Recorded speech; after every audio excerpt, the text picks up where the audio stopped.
Hey, hey, hey, what is happening? JT Raw. I mean, it's pretty good, right? You're getting a live radio show. Not many shows are live on YouTube. We're trying to build this up one brick layer at a time. Appreciate everybody who tunes in every day, and especially the people who watch it afterwards and are subscribed to the channel because we're pumping out reels, we're pumping out different content. This week, I think tomorrow night, I'm going to do a live stream. I'm going to do about an hour at home at night where hopefully a bunch of people can jump in. We're going to add some guests. We're adding a new advertiser to this. So some good things are happening here, man. I feel really good.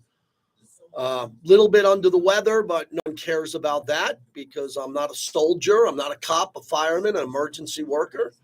So no need to fret. Just a little bit of I don't know how to describe it.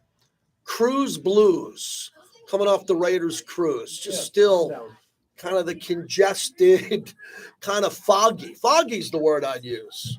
No, not on a gummy or not on anything like that. Just very foggy. The head needs to clear coming off a boat for 7 days. I think my head, Bobby, needs to clear. Kind of like you leaving the Dead show. It takes a couple hours for everything to clear. So that's where we're at.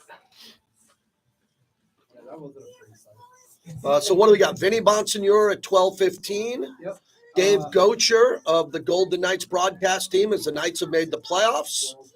I'm going to dive into Steph Curry's game last night, which was remarkable. We'll have a little NBA flavor today. Can someone step up here and talk sports other than Raiders? Can I get like some sports fans to talk about the torpedo bat or Steph Curry, some other things too? Can we wake up a bit? Sound off and react for over 20 years.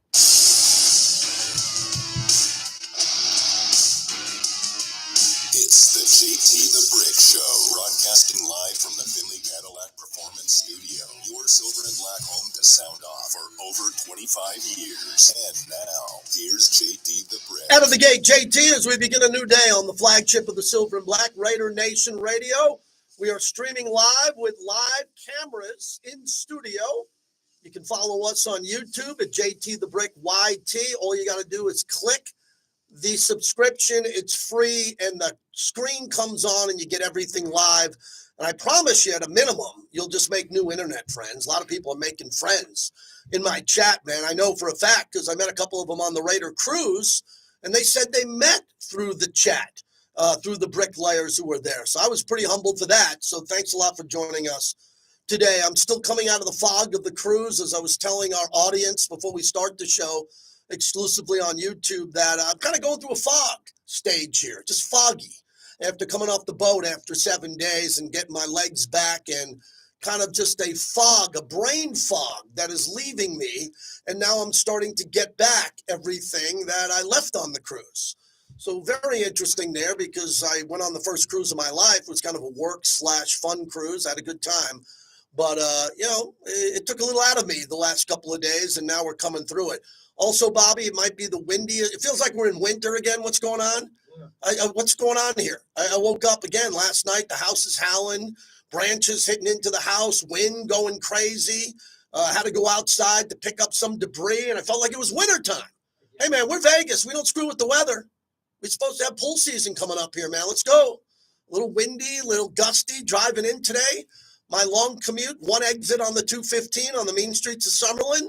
A lot of debris flying across the 215. A little wild around here in Vegas here. So hope everybody, especially the people, I always say this, who work outside, the people that work outside and do all the work in this city and build it, construction and all that. We always think of you because you're doing the real work to power this valley and this city. And we appreciate that. I'm all over the place today. Again, we are still a couple of weeks away from the draft. So the NFL draft is my priority from noon to 2. So what I mean by that is anybody listening to me on any platform, you want to drop something on the draft, bring it right to me. Okay, we're looking for Raider fans to be aggressive these next couple of weeks. I don't need Raider fans to be aggressive in week 3. I'm fine. I'm like a pizzeria. I'm open for business. I got a line around the block, week 4, week 5. People lined up around the block to listen and call me. These are the months and the weeks that I really want to hear from fans who can bring something to the show that can enhance the show. You know what I'm saying? I'm talking about enhancing the show by getting aggressive on what you think the organization needs to do, and fans from all around the world who can watch or listen to us on the NFL or any other topic. I'm going to spend a lot of time today on Steph Curry and the game he had last night, the 52 points. I want to even put it into the monologue here. I'll get to it. It was one of the greatest games I've ever watched last night in Steph Curry's career. He was 2 assists short of a triple-double. It could have been the greatest triple-double ever for a guard. And remember, Oscar Robertson averaged a triple-double in the early 60s, and Russell Westbrook was able to do it too, but this was just flat out different, what Steph was doing last night. And I know there's a lot of Steph Curry fans who are Raider fans in the crossover here and just basketball fans in general. Nikola Jokic had a pretty good night too. He had 61 points. So in the second hour of the show, a big topic that I'm working on today, and I already put it out on X at JT the Brick, is, and I'm fascinated by this topic. I love Mount Rushmore, but I don't abuse it. You know, I'm not a guy, there's a lot of national guys, not a lot, a few that just rinse and repeat every day. And it's their formula, and they make millions of dollars. Just a handful of guys come on the radio every day with the same bleeping show. There's no involvement. It's the same show. It's LeBron, Cowboys, Lakers, LeBron, Aaron Rodgers every day. It's the laziest, but it works. Making millions of dollars. You can put it on TV, put up the same graphics of LeBron and Aaron Rodgers every day, and it works. And that's the world of sports radio that we're in now. There's 2 things happening in sports radio that I'm aware of because I'm coming up on 30 years. And the 2 things are repetitive topics every day, driving it into the ground. Something I've never done. Never done that. Proud of that. And then number 2, just having more and more people on the air who don't deserve to be on the air because they wear costumes and they clap and they're just made fun of. That drives me nuts too because I want to hear the star of the show speak. I don't want to hear the 7th guy in the background behind the glass try to become a star because they joined the show and they're in the background. We're going through a really ugly phase of that right now. So I don't beat topics to death. I try to find new topics every day and stuff to engage you with. So with Steph Curry, as I'm leading with this before we get to Vinnie Bonsignore, because we got a lot of Raiders content coming up in 10 minutes, I was wondering last night, who can Steph Curry still surpass on the all-time list? Because he is the greatest shooter of all time, period. That is over. That category is closed. Now, I don't believe you can close the category of the greatest player of all time. I think that category is Kareem Abdul-Jabbar, Michael Jordan, and LeBron James. Now, some want to include Wilt Chamberlain and Bill Russell, you can. But when it comes to greatest shooter of all time, Steph Curry has closed the category. It's over. That's pretty big. If you look at the Mount Rushmore, you say, well, we got to have the greatest what? Well, we got the greatest shooter. That's Steph Curry. So I put a list together, which I'm going to get to next hour, on the players that I don't think he could ever surpass. That means no matter how good Steph plays the next 2 or 3 years of his prime, because he's on the back end of his prime, I don't think he can surpass Kareem. I don't think he can surpass Wilt, Jordan, LeBron, Oscar Robertson, and Bill Russell. No matter what Steph does, I don't think he could ever surpass those guys. But there's 3 that he could. Kobe Bryant, Larry Bird, and Magic Johnson. I didn't even get to Karl Malone, Tim Duncan, and Nikola Jokic is on this list too. Okay, so Steph is in a category now. He's in a category now where he might be able to go from top 10 to top 5. He might be able to go from top 12 to top 6. So I'm on X. I put it up there. If you can give me a comment on maybe some of the players that he can surpass. Like, would you agree with me today that if I told you that Steph Curry was better, because I don't want to do position groups. That's lame. I don't want to break it down into centers and power forwards. No, we're going to do everybody in one group. Would it be fair for me to say that Steph Curry is better than Shaq, Tim Duncan, Karl Malone, John Havlicek? Yeah, you can say that now because of what he's doing. with the rings, the clutch, the points, the overall stats. So with all this happening now, I want you to think about this today. And please surprise me with some out-of-the-box content today. And let's do some sports radio. Steph Curry is the biggest topic today in sports. He is. I'm a sports talk host. Please indulge me on this. Because I believe that Steph Curry he is broken into the top 10. You might not agree. I mean, does it sound sacrilegious if I say to you that Steph is better than Jerry West? I don't think it is. Is Steph Curry better than Jason Kidd? Wow, that's a good one. Yeah. Here's the toughest one I'm going to put on my list next hour.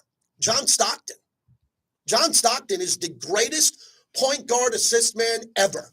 No debate. It's John Stockton and nobody else. Who do you have better, John Stockton or Steph? I have Steph. Other people who have real knowledge do not. So I like these type of topics because I like when we look at all-time lists and we don't abuse it. And what Steph Curry did last night, do we have a 3, Bobby, from Steph? Steph Curry was 12. He had 12. He was going after Clay's 14. He was just on fire. Draymond set the screen for Curry. He takes a 3. It's up and good. What a smart play by Draymond Green. Frees up Curry just like that. 77-72. Curry with 35 right now. That's Tim Roy on the Warriors Radio Network. So I was watching that live as it went on last night. I was blown away. I've seen all of Steph's games. I lived in the Bay. I would go up there when we had the show up there and watch him play. I've seen Steph Curry play a number of times. But I live in Vegas. Again, we don't have an NBA team here, so I can't watch him every night like you do in the Bay Area. But I watch him on TV almost every night. And what he did, I think the biggest thing is, can you put Steph Curry over Kobe Bryant? Can you put Steph Curry over the late Kobe Bryant? And the problem is that Steph doesn't play defense.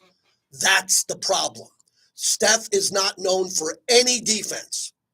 He spends a lot of time and exerts a lot of energy on offense working off those screens. I mean, he doesn't get open because he just crosses half court and guys pass it to him. He's running screens on the baseline. He's spending a lot of time.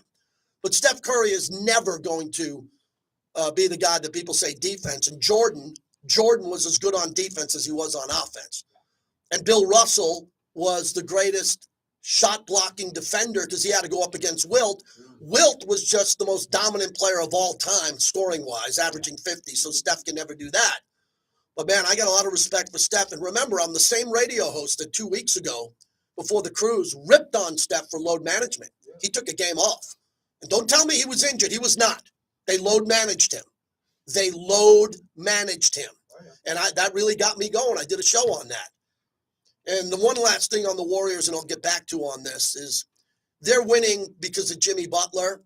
And that's really bad because Jimmy Butler never should have been a Warrior. He didn't deserve to be a Warrior at all. Pat Riley should have put him in the penalty box, suspended him for the season, took all his money away and said, we'll see you next year. We have your contract. We will not trade you. And Jimmy Butler got rewarded and went to the Warriors. If you look at my Mount Rushmore of sports radio topics, one of them is I despise when professional athletes get rewarded for bad behavior. When they're able to leave a bad team and go to a better team because they act a fool. And Jimmy Butler is at the top of that list right now.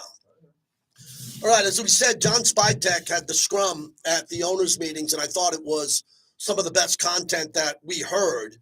And we're still waiting on the Gino press conference and the official Gino deal, but Spytek talked about how that deal came together and they got the quarterback going forward. It came fast. A lot of things happened at the combine, and then, it was a week later or something like that, we had the deal done. And obviously with Pete, there's a familiarity there with the player and, the organization that he's coming from. And, those things always kind of help speed things up, I think, since he had such a great relationship with John Schneider. And we can all kind of tell the truth in that world. And so, like I talked about the other day, we're going to look everywhere we can for a quarterback. And when Gino became available, I've always respected Gino's ability to throw it. And then with Pete, his intimate knowledge of the person and the competitor and the preparer was huge. And so it helped us get comfortable really quick. And we're looking forward to having him for, not just this year, but for the years to come. And when we get everything where it needs to be, he'll be around. And I'm confident that'll happen fairly soon. So they're pretty confident that Gino will be locked up long term. I'm confident with the two. and they're so familiar with him because of Pete Carroll.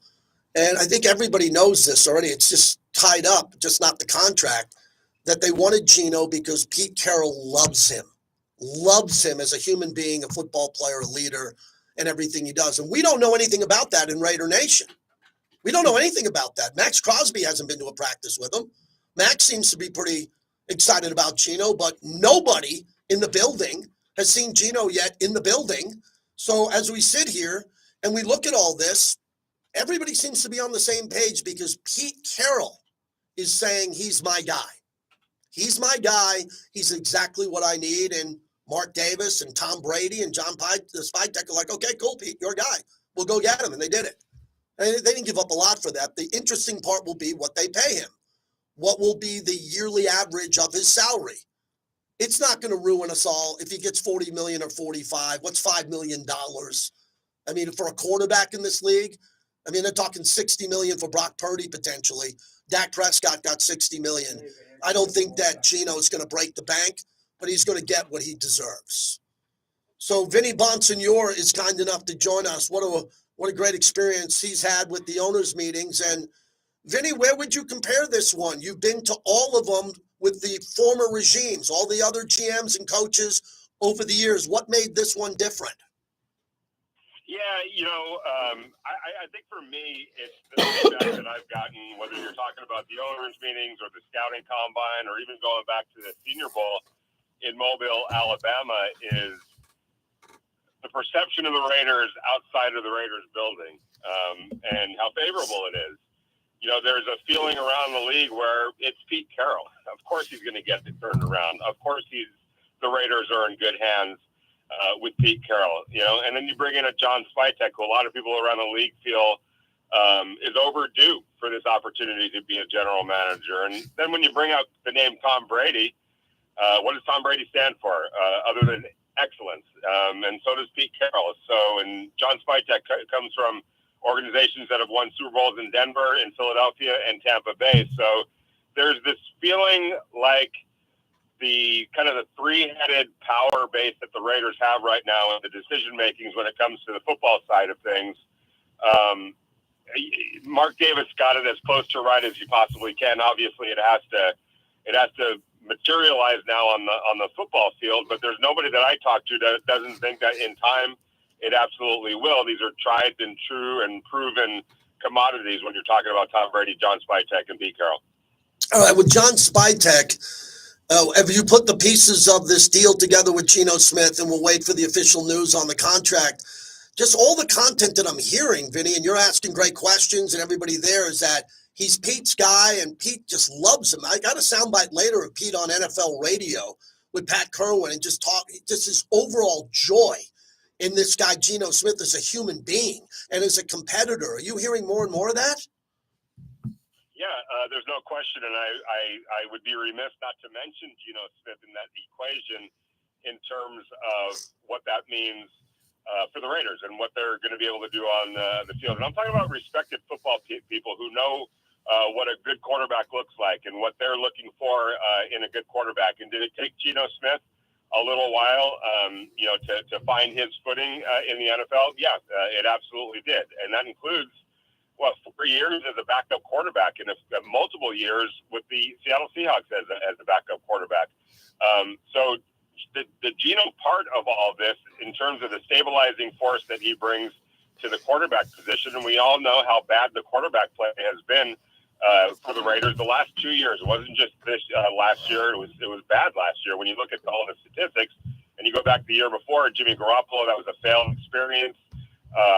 Aiden O'Connell did what he could, but he's very limited in what he can do. And it looks entirely different with the Gino Smith. So the perception of what Gino brings to the table has also altered how other people are looking at all this. But when you think about it, again, talking to other people around the NFL, if you were to talk about the quarterbacks that were truly available, and at the time at the outset of free agency, or at least as you were leading up to free agency, Gino Smith wasn't even a consideration. He was locked in Seattle. But when you threw him into the equation, along with the other free agent options, he was absolutely the best option if you talk to NFL people. So the Raiders are looked at as somebody that, whether you call it fortunate because there was a contract impasse up in Seattle with Gino, however you want to categorize it, they were fortunate to have access to a quarterback like Gino Smith at this moment.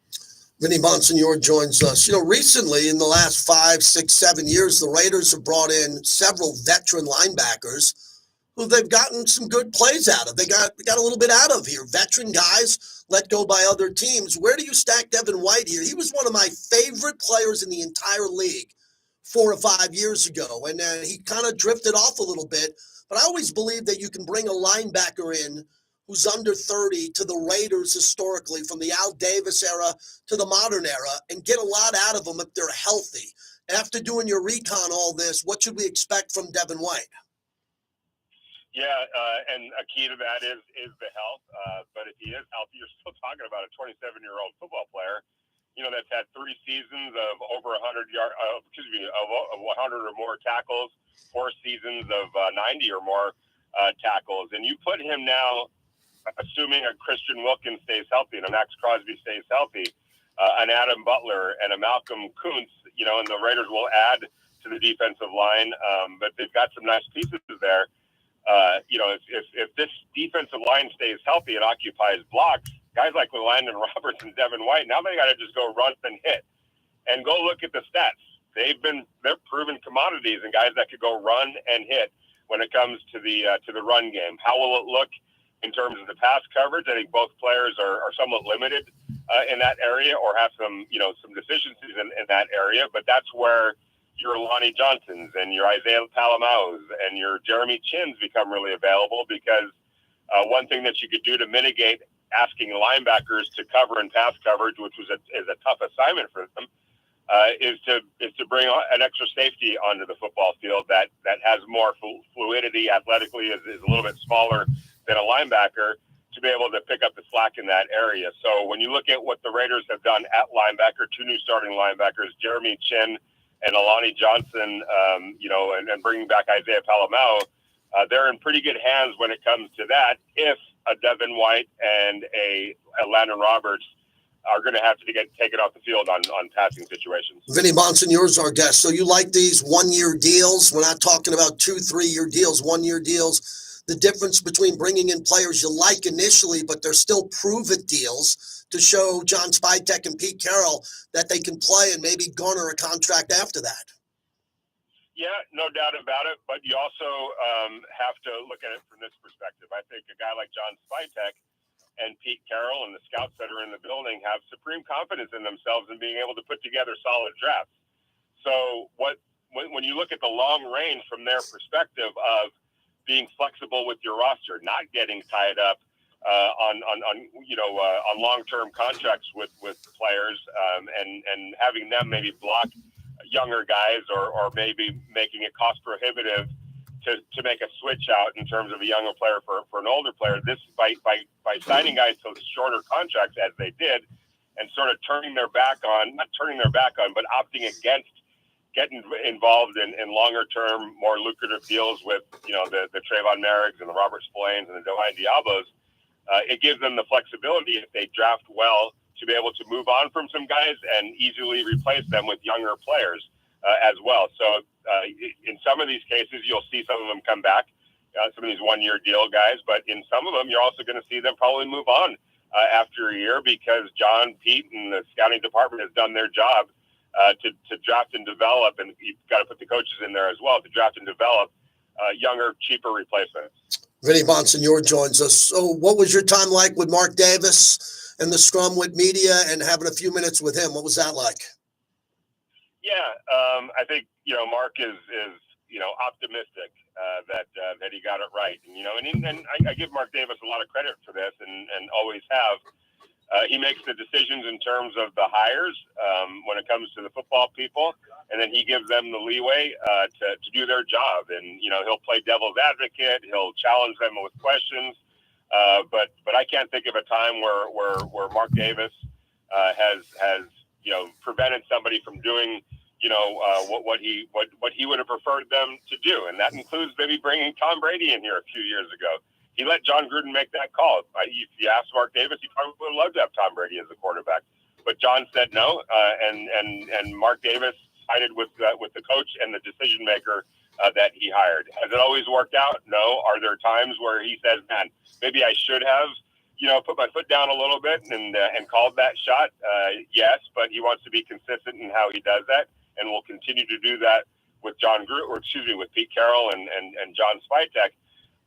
And now it's on them to get it right. And again, you talk to people around the league, they feel like that is probably going to happen. And I think Mark Davis feels like it's going to happen. We'll have to wait and see. But if it doesn't, he's not ever shown an inability or a reluctance to move on. I don't think that's going to be the case in this case. But when you look back in the past, could he have held on to people a little bit longer? Maybe. But that might have also prolonged what the issue was, rather than trying to, as he says, tear the Band-Aid off and do it again and try again and keep trying until you get it right. Hopefully for the Raiders, this is the time that they got it right. Vinny, as we wrap it up, I'm very concerned about the massive rule changes we're getting every year now. I mean, come on. Every year we're getting 3 or 4 rule changes. What's going on now? The kickoff into the end zone, the 35. Why not put it at the 50? I mean, this isn't. Some of the things drive me nuts. I'm okay with the overtime. Everybody gets a touch. I'm not going to die on that hill. The 5-yard holding penalty for the automatic first down, reseeding with the wild card, that didn't pass. But man, as you're there covering national media, you're covering the Raiders. What's your takeaway on the mass moves every year you go to the owners' meetings and all the rule changes, and they tabled the tush push? Do you have comments on all that? Yeah, in terms of the kickoff, this is what they should have done last year. This was the original idea, was to make it prohibitive to kick the ball out of the end zone. It was originally going to be put at the 35-yard line if, as a kicking team, you decided to kick it out of the end zone, in the back of the end zone. But at the time last year, 12 months ago, the owners thought that was going a little bit too far, so they said, "Now let's just do the 30." Well, what did that do?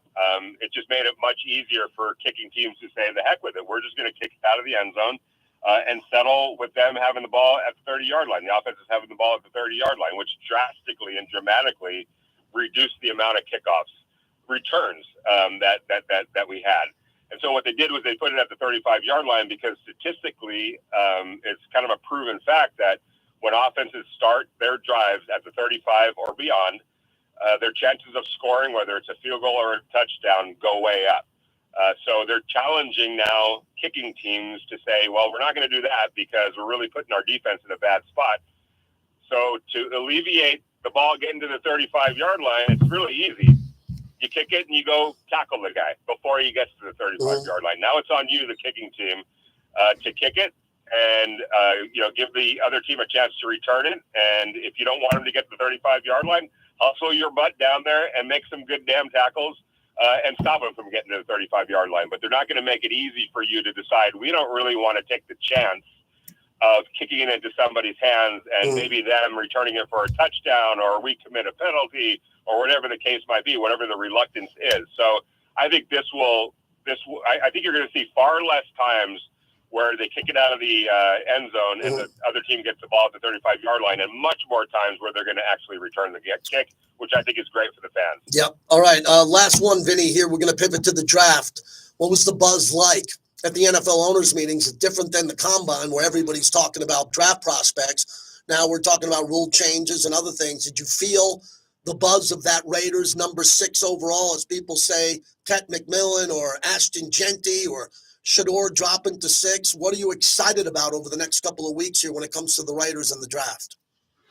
Yeah, I really feel, and I just wrote a story about the 3 options that the Raiders may have, at pick number 6. And there's a real opportunity, I think, whether you're talking about a Will Johnson, kind of the prototypical playmaking, big, long, fast, fluid cornerback that Pete Carroll prefers, or a Mason Graham, and taking that defensive line from really good to maybe exceptional, or infusing a massive playmaker in Ashton Genty into an offense that has one massive other playmaker, along with a really good quarterback now, and how that might be able to change the dynamic of the offense and infuse this team and this offense with some excitement and make it easier to score points, which also helps your defense. I think there's a real opportunity. And that was the buzz, that I felt in Florida was if the Raiders stick and pick at number 6, they're going to have a pretty good chance to add an impact player, whether it's Ashton Genty, whether it's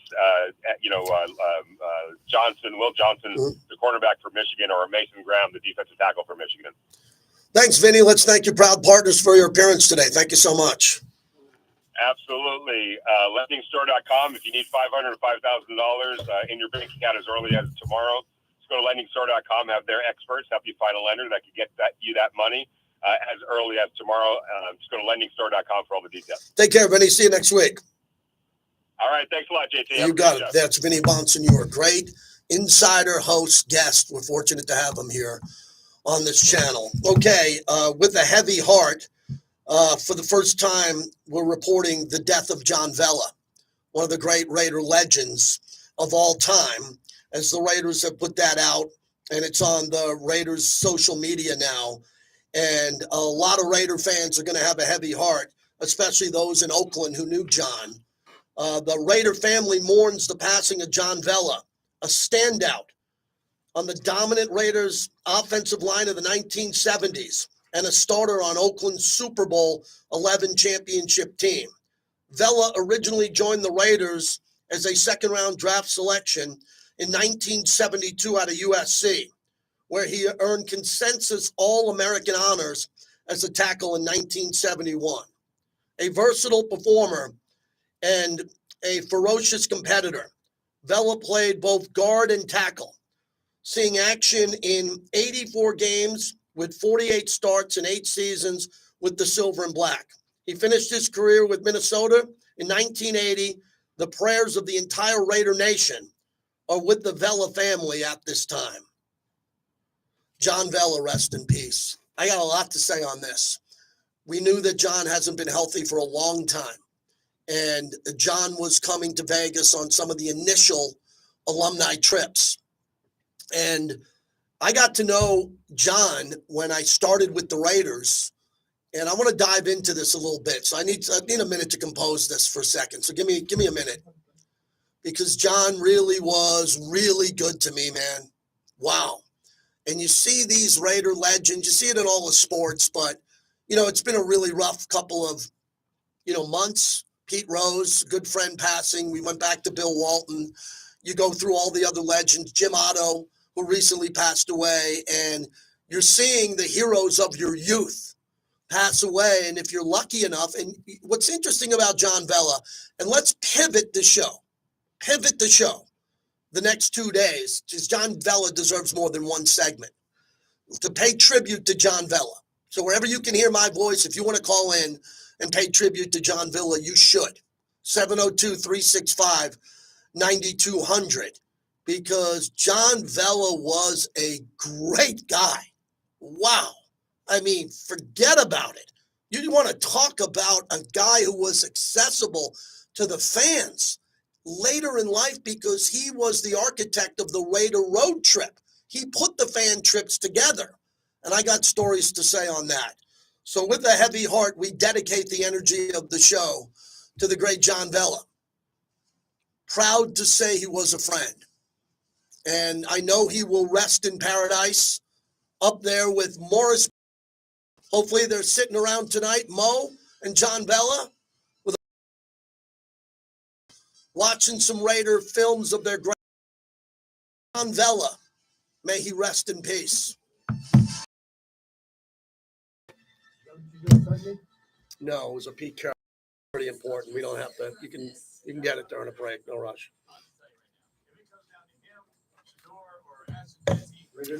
Yeah, John Vella wasn't healthy for quite some time, so it was something I'm not shocked about. But man, what a great player he was!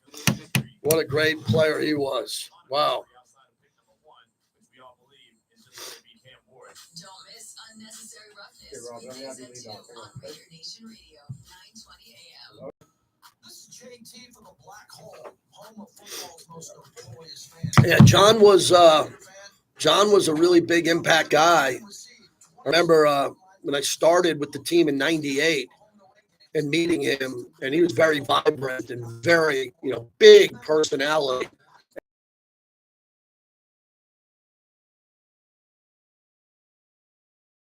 Was trying to put out flyers and get people interested, and I went to him because he had his own trips going, and I wanted to make sure that I wasn't infringing on his business. And he said, "Oh no, man, more the merrier. I only can have about 70 or 80 of people on my trips. You get as many as you can." That was really cool. I'll tell that story coming up.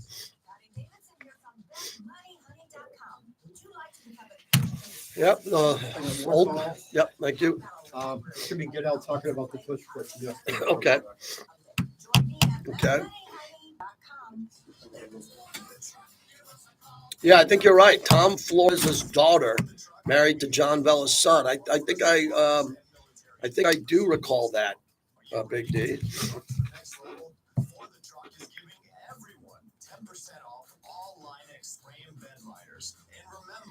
Yeah, Raiders put it out on social media.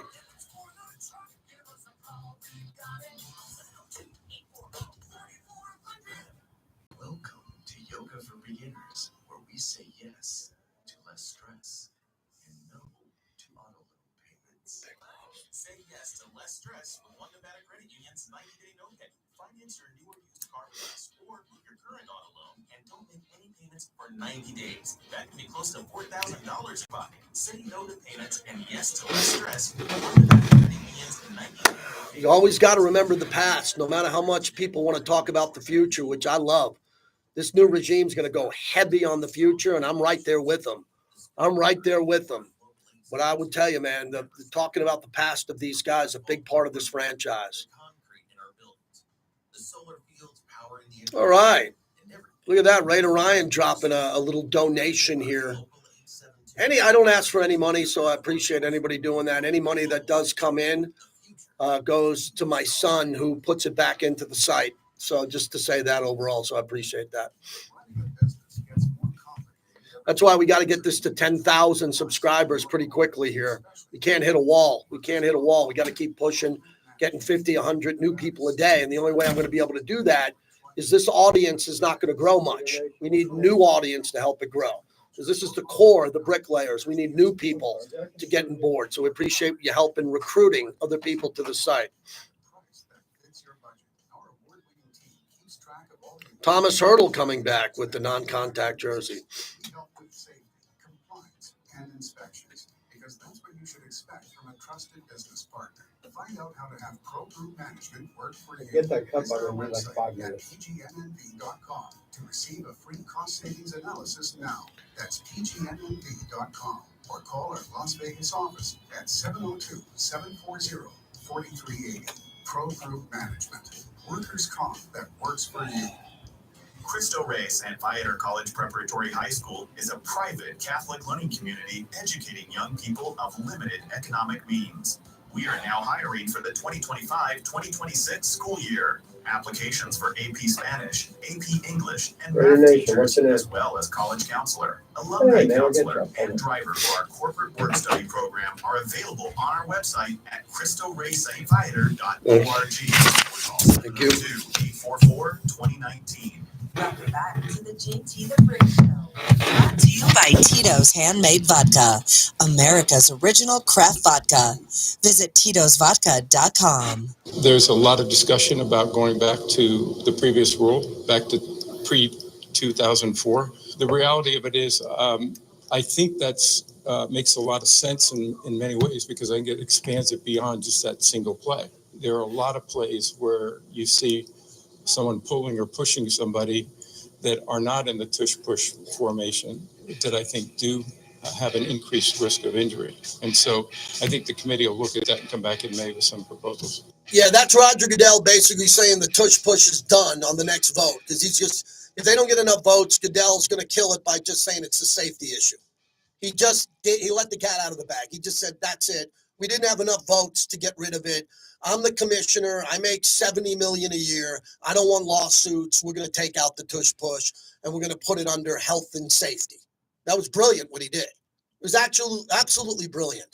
JT live in Vegas. I'm streaming live on YouTube. You should be watching the show or watching it on your phone afterwards. JT the Brick YT. It's free. Please help us build that channel. So we just found out formally that John Vella passed away, the former offensive lineman for the Raiders, the Super Bowl 11 champion.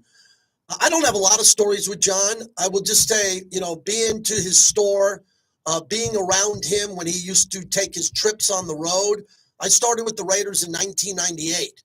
And as soon as I started, the Raiders went to 2 AFC championship games, a Super Bowl, and had some of the biggest road trips I've ever seen as a sports fan. And John was always on the road because he was bringing his tour group, his business, his travel division of his business on the road. And I started to do some trips that were picking up some momentum. And just like I did with the Black Hole before I started with the Raiders, I asked for permission from the Black Hole to come in and represent them. And that really helped my career. I went to John and said, look, man, I'm trying to do some trips too on the side, not to make money, but just to get fans to go. And he said, oh my God, JT, please. He goes, my group's always going to be about 50 or 70 people. I can't do any more. But if you want to bring in more people, please do. More the merrier. That meant a lot to me. He wasn't a guy that said, no, you're infringing on a tiny bit of what I do. No, he was the opposite. He was like, are you kidding me? Thanks for coming and talking to me. So then whenever I bump into John Vella at Napa or at an event, his smile was so infectious. He was so great. And knowing Fred Biletnikoff and Cliff Branch and Phil Villapiano and all those guys and just seeing John in the room. And I just spent, 7 days on a cruise with Henry Lawrence. And I think one of Henry's best friends was John Vella. So Henry's probably got a really heavy heart today, along with all the Raider alumni. And just another great player who's not in the Hall of Fame. I want to make this point clear. I've talked to countless people about Henry Lawrence, John Vella, Dave Dalby, some of the guys that played that weren't Art Shell, Gene Upshaw, or Howie Long right down the road. There were other players, Lester Hayes, who should have Hall of Fame consideration. And John Vella played at a very high level. He wasn't Art Shell or Gene Upshaw. You had George Bueller. You had Vella. You had guys who were beyond serviceable and better than that. They were great players in great games. And I'm sure Mark Davis and Mrs. Davis, they know John Vella and the family really well. This is a big one. They're all big. But John's personality was infectious, and I'm going to miss him. It's not a shock that he passed away because I knew he was ill for a long time. But still, it hurts just as much. Stoner Dude, who had a good friendship with John Vella. What's happening, bud? Man, JT, I'm driving around, and I just had to pull over, immediately, because this is hard, between you and I was really trying to get in touch with Morris Bradshaw before he died, and I think of John Vella all the time for this past couple of years, and it eats me alive that I couldn't just see him one more time. Real quick on Morris Bradshaw, man, dude used to go to Ricky's all the time and talk to me about music, how much he loved Motown, and was just an aficionado and such a cool dude. John Vella, he started the Vella's locker room out there in Oakland back when there was no gear or Raider gear or Raider merchandise that you can go to. This is before the Raider image or anything like that, man. He was doing it while they were in LA. He was up there selling gear and figured out that, man, we got a hardcore fan base up here. I'm going to appeal to it. And he did. He worked with them. He made jerseys, custom jerseys for fans. He made cards baseball cards, football cards, made them for fans. He made fans feel like Raiders. When you think of the autumn wind, the line of the bristling black mustache, that is John Vella.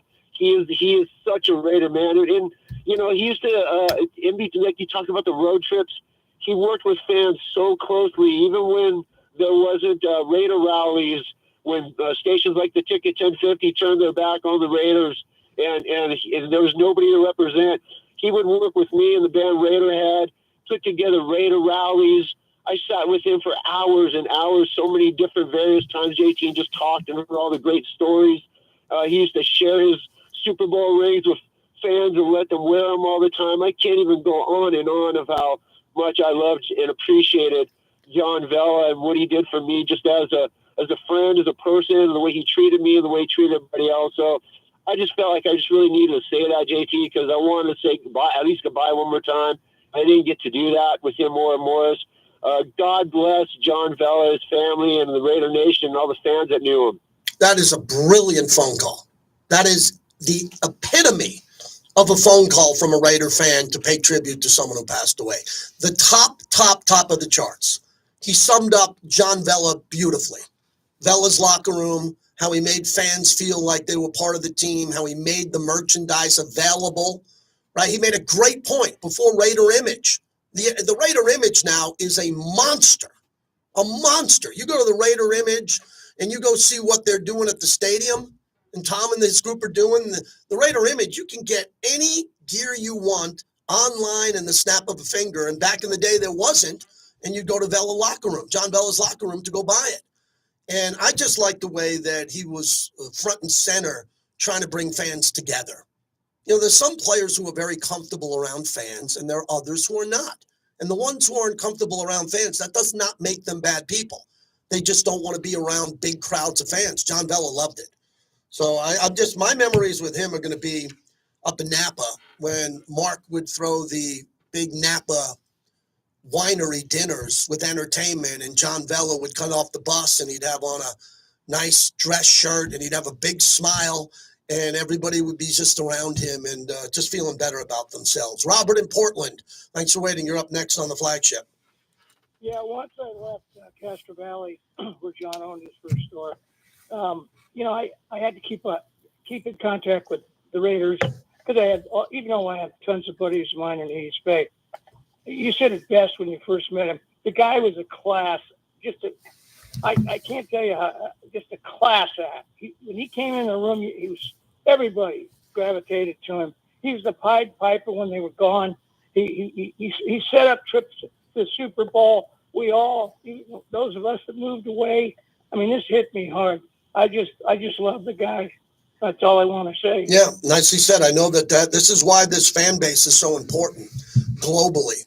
This is why this fan base is so important, okay? Because they really care. And a lot of other fan bases do. When a legendary Packer dies or a Patriot or a Chicago Bear, fans care.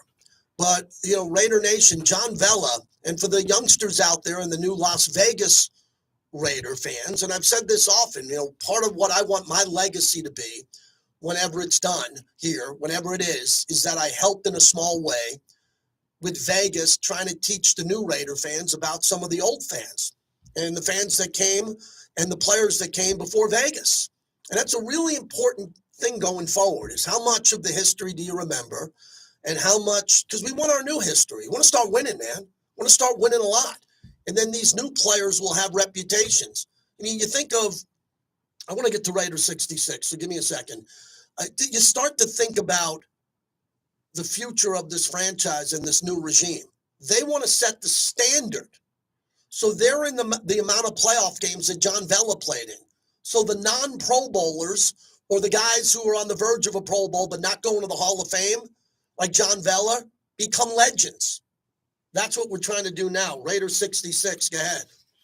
Hey, JT, how you doing? Good, thanks. Yeah, I was going to call and talk about the tush push, but this kind of takes precedence. You want to go long and double book it, break it, or what's easier for you? We should probably break the relationship with John that some of these people have, but I did work my company at the Oakland Airport for a while. I lived in Hayward's Castro Valley right there, and his store was right down the street. So you're absolutely right. I mean, before Raider Image, that was where you went to get Raider gear. I mean, you didn't go to JCPenney or whatever. You wanted real stuff, you went to John Vella's store. And he carried on that tradition because we always say, as you just mentioned, Raider Nation is a family. It's a cooperation between the team and the fans, and it's like no other. And it started way back at the beginning. I mean, you had, when Frank Ewell Field opened in '62, the games would be over. Fans would be running on the field and goofing around with the players. They would interact with each other. It was that family bond. And John Vella was one of those guys that carried that on to the next generation of Raider players, even after he retired.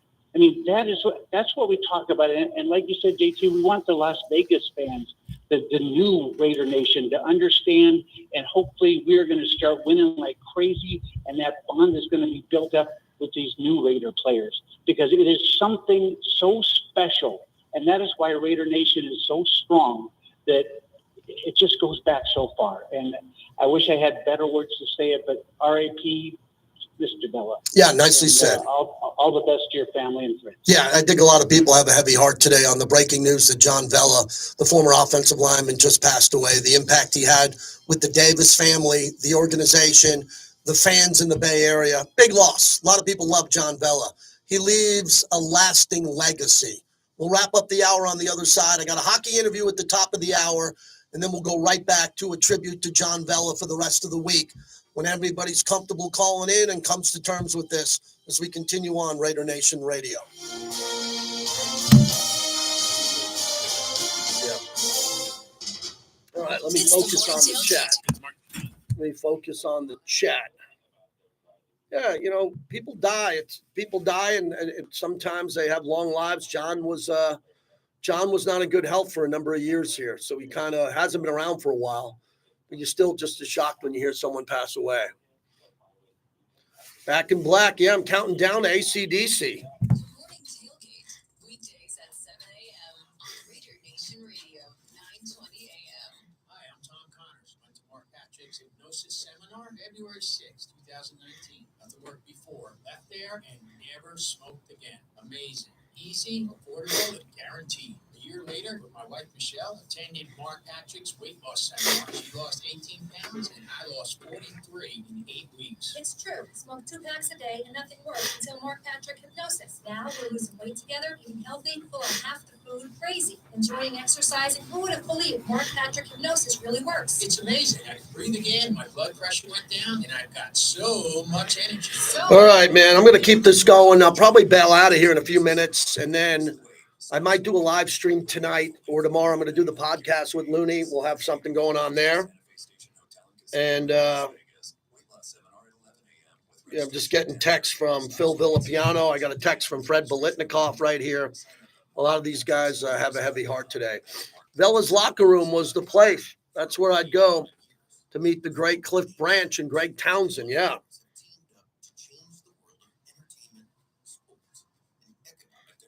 Laborers Local 872 is a proud member of Team Vegas. From 1937 to today, Local 872 has been moving Las Vegas forward. Our members built the Hoover Dam Extension Bridge, finished City Center, expanded our roads, and made Vegas the biggest stage in sports. Vegas is ready. It's game time. The best place to watch any big game is Doghouse Saloon at Resorts World Las Vegas. Yep. Doghouse has the best views to watch the action. A sportsbook on site to place your bets, incredible food and drink specials, and an amazing after party with live music, entertainment, dancing, and dual. Okay, I'm almost done. Also inside Doghouse is Mouse House, a dining truck serving specialty grilled cheeses. The JT the Brick Show is a proud partner. All right, that's it. Just sent a nice text out to a couple people. What else are we saying here? Yep. Dr. Jackson's practice is growing. He needs a good patient doctor. And he doesn't have that patience considering resumes. All right, Bobby. So we got Dave Gosher at 1. Yep. We'll do some Golden Knights. Golden Knights made the playoffs.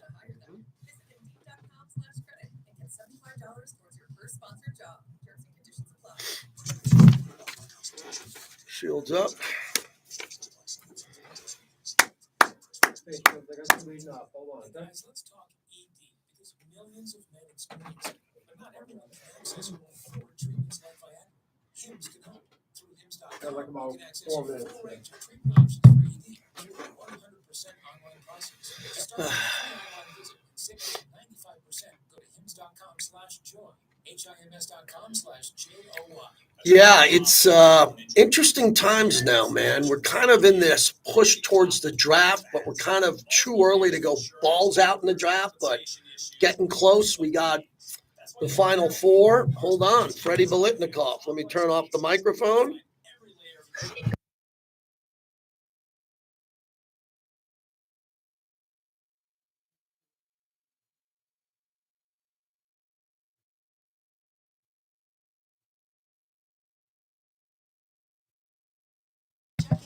All right, could everybody hear me again? That was Freddie Bolitnikoff, who found out through me that John Vella passed. So that's hard. Okay, we are back. I'll keep this going for a few more minutes. I got that Pete Carroll cut loaded. All right, yeah, we'll play that next hour. This is going to be Spy Tech talking about Gino doesn't change draft. Okay. Brought to you by the DeCasta Verde Law Group.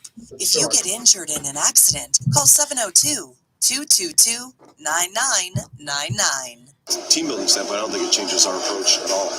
We're deep into the evaluation of the quarterbacks in this class, and we're going to stay in that too. And we could take one anywhere. And see. But I feel like we got a guy that can go play football now, so the need and the anxiety at that position is not as high maybe as it was a month ago. John Spytek on bringing in Gino and how it affects draft status. Maybe the anxiety comes down a little bit. All right, we are paying tribute to John Vella, the legendary Raider offensive lineman, Phil Villapiano. I just talked to Fred Bolitnikoff during the commercial break. He's got a heavy heart. Phil just texted me, what a good guy, quote, happy fella, John Vella. So when you think of these Raider legends who are with us and they're losing their friends and brothers, it's hard. You can imagine what it must be like, sitting in New Jersey or sitting in Palm Desert or sitting in the Bay Area and you get the text or call. And the Raiders do a brilliant job with their alumni department contacting all of their alumni to make them aware of this. But John Vella was a friend to many. And we're talking about his legacy today. I got a hockey interview at the top of the hour that we've had set all week, and then we'll get back to John Vella coming up. Shields up in Connecticut. You're up next. Go ahead. Hey, JT, thank you for taking my call. Really quick, man. RIP, John Vella. Love you. Raider for life. Thank you for taking my call. Goodbye. Okay, that's it. Short and sweet. Short and sweet. And, sometimes people just want to get things off their chest. So I appreciate that. So when we come back, here, we'll dive into more on the legacy of John Vella, the games that he played in along the way. I don't enjoy doing this, but I will tell you one thing, I do it. I don't enjoy doing it, but I make sure that programming pivots. Period. If you know me and you've been listening to me for 25 minutes or 25 years, when we get news like this, the interviews that I can't move because out of respect they're set, but we pivot and we talk about the life of that player. Nationally, you can't do that. You can't do it on a national show for 2-3 hours, but you can do it on a flagship radio station for an NFL team because John Vella deserves more than 10 minutes. And we'll give him that today, and we'll do it again tomorrow. And maybe I'll put together some alumni interviews coming up here, depending on which alumni want to talk about him, coming up here on the other side. This is a busy weekend coming up here in Vegas. Probably a little yacht rock coming to the Palms. I'll tell you about that. You just went to Denton Company. Got the National Championship semifinal Saturday, so the casino's in the books and all of our partners are going to be packed. If you're looking for a place to watch the National Championship on Monday, it's Resorts World, Doghouse Saloon, or Red Tail. They do an amazing job for those out of town, especially our locals at Resorts World, to go watch sports at several great venues.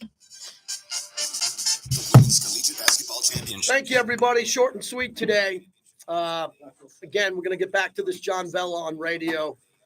I like to do more than an hour on YouTube today, but it just feels like this Vella stuff and the hockey interview I'm coming up is going to be about 15 minutes. So look for an alert maybe tonight or tomorrow on what we'll be doing outside this time spot. Thank you very much.